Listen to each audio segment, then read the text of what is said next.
I've always loved airplanes, and since I was a kid I wanted to fly.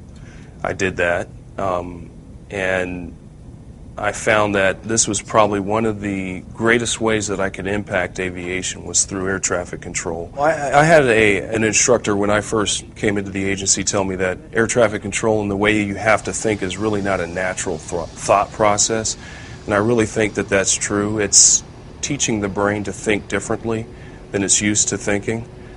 So once you get your mind to start thinking the way it has to think in order to keep the placement of all your airplanes. It's like if you had a room that was a mess and you remembered where everything was in the room, then you would be an air traffic controller. And also be able to understand how those different pieces are going to move and conflict with one another. So that's, you know, how you can anticipate things before they happen. Here you have to keep your head on pivot at all times. You got to constantly be moving.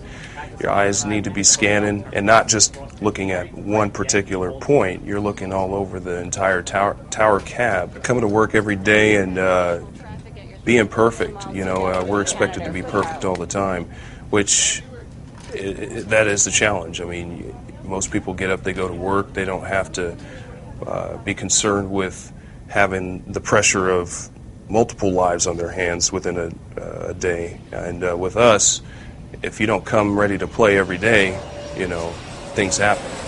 So this isn't like football where you go and you throw a ball and if you don't hit the quarterback, you get an interception. This is a little different.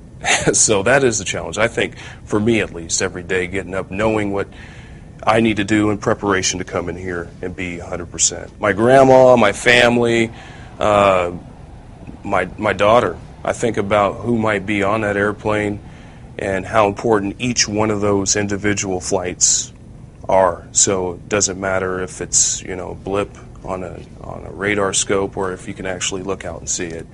It's real.